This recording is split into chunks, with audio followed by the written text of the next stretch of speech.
দেখি ফোনটা তুলি একবার। হ্যালো, কি হলো? কে এত রাতে ফোন করেছো? পরের বউকে ঘর থেকে বাই করলি পালিয়ে গিয়ে ভারী আরামেই আছো নাকি তুমি? মন করবি না বলে দিলাম, ঠিক আছে?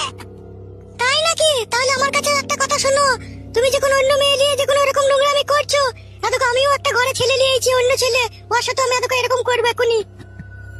পাটা পদি তুলো একটু সরাও। কি করছিস কি তুই? হ্যাঁ, আর তোর পাশেটা কে? একটা বেটা ছেলের গলার আওয়াজ এলো। হ্যাঁ, আমি একটু আরাম করে নি পর পুরুষের সাথে, তারপরে তোমার সাথে আবার পরে কথা বলবো। হ্যাঁ নাও করো তুমি। সরিয়ে এসো একটু।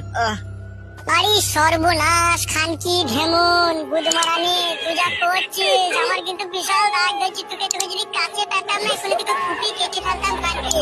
ওরকম করছিস কেন? পর পুরুষের সাথে আমি বাড়ি যাবো না নাকি? তুই এরকম করছিস?